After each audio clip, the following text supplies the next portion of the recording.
రెండు రకాలు ఉన్నారు. రెండు రకాలు అంటే ఒకళ్ళు ముందు నేర్చుకుని ముందు దేవుడి యందు తల్లిదండ్రులుగా ఇంట్లో పెద్దలుగా ఉన్నవారు దేవుడి యందు భయభక్తులు కలిగి పరిశుద్ధంగా ఉంటూ వాడు వాక్యాన్ని నేర్చుకుంటూ వాడు వాక్యానుసారంగా జీవిస్తూ ఒక ఆధ్యాత్మికమైన జీవితంలో క్రమం కలిగి అని నేర్పించేవాళ్ళు ఉన్నారు. కొంతమంది వాళ్ళకే దిక్కు ఏమైనా ఉండదు, వాళ్ళకే ఆధ్యాత్మిక జీవితంలో అండి ఒక చక్కని విశ్వాసం ఉండదు, ఒక వాక్యం చదువుకుంటూ ఉండదు, ఒక ప్రార్థన చేసుకుంటూ ఉండదు, క్రమంగా మందిరానికి రావడం ఉండదు, ఆధ్యాత్మిక జీవితంలో సరైన ఏమి అవగాహన ఉండదు, ఒక క్రమశిక్షణ ఉండదు, వీటికే పెద్దోడికి తల్లిదండ్రులు అన్నవాడికి భయము భక్తి ఉండదు. ఇప్పుడు వీళ్ళు నేర్పిస్తే ఎలా ఉంటుంది, వీళ్ళు నేర్పిస్తే ఎలా ఉంటుంది? దేవుని యందు భక్తులు కలిగి ఆత్మానుసారంగా వాక్యానుసారంగా వాళ్ళు భక్తి చేస్తూ ఒక రూట్లో ఉండి నేర్పిస్తే ఆ ప్రభావం చూస్తారో, నెక్స్ట్ వీడియో ఆడియో అంటాం కదండి, వాళ్ళు చూస్తారో, నువ్వు చెప్పింది వింటారో అది ఫలిస్తుంది. దేవుని స్తోత్రం. హల్లెలూయా.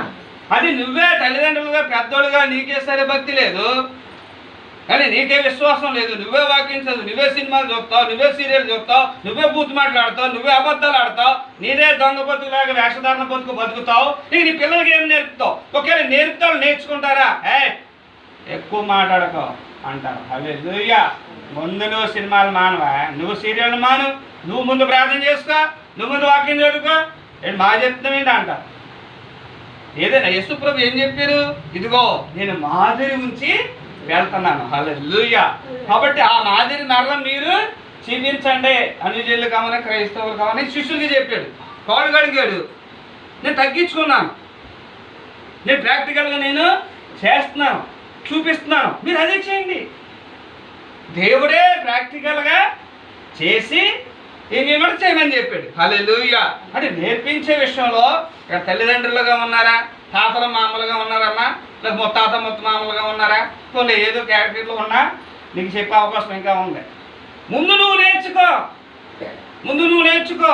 నువ్వు ముందు సెట్ అవ్వు దేవుళ్ళలో, ముందు దేవుడి కోసం రోషంగా నువ్వు నిలబడు, పరిశుద్ధంగా ప్రార్థన చేసుకో. అప్పుడు నీ బిడ్డలకు నేర్పించు, వాక్యం చదువుకో, ప్రార్థన చేసుకో, నువ్వేంటనే మారుమనసు పొందుకో, రక్షణ పొందుకో, పరిచర్య చేయి, ఇలా క్రమశిక్షణగా ఉండు. క్రమంగా నువ్వు మందిరానికి రా అంటే ఖచ్చితంగా నీ ప్రభావం వాళ్ళ మీద పడుతుంది. వాళ్ళు నిన్ను వెంబడిస్తారు, నిన్ను ద్వారా క్రీస్తుని వెంబడిస్తారు, వాళ్ళు రక్షించబడతారు. అంటే నీ వలే వాళ్ళ కూడా దేవుని చేతులు ఒక బలమైన పాత్రగా సాక్షులుగా వాడబడతారు. కాబట్టి నువ్వు ఏ కేటగిరీలో ఉన్నావు, అసలు నువ్వే నేర్చుకోకుండా దగ్గర బతి చేసుకుంటా, గద్దమైన బతి చేసుకుంటా, ఒక క్రమం లేకుండా చేసేవనుకో, నువ్వు నేర్పించలేవు, నేర్చుకున్న వాళ్ళు నేర్చుకోరు. చివరికి వాళ్ళ లోకంలోనో పాపంలోనో శాపంలోనో కలిసిపోతారు.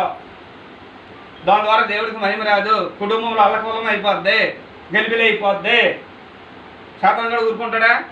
వాళ్ళ ద్వారా నీ కుటుంబం గెలిబిలి తీసుకొచ్చేస్తాడు, సమాధానం లేకుండా చేసేస్తాడు. ఒక నమ్మిన బ్యాచ్ ఒక నమ్మిన బ్యాచ్ అయిపోద్ది, రెండు గ్రూపులు అయిపోతాయి. అక్కడ చిన్న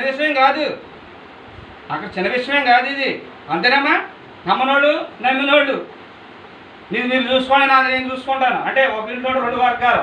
అందుకనే ఏమన్నాడు యేసు ప్రభు? తల్లికి వేరే కుమార్తెను, అత్తకు వేరే కోళ్ళంటే సీరియల్లో దెబ్బలాడుకున్నాడు కదా, దెబ్బలాడుకోవడం కాదు, ఉప్పు కోసం కారం కోసం తిండి కోసం కాదు. దేవుడి విషయాల్లో అత్తదారి అత్త, కోడలదారి కోడలో, కొడుకుదారి కొడుకు, తండ్రిదారి దారి అయిపోతారు. ఒకరికి విరోధంగా ఒకరు మారిపోతారంటే తిండి కోసం, బట్టల కోసం, ఆస్తుల కోసం దెబ్బలాడుకుని కాదు, దేవుడి విషయం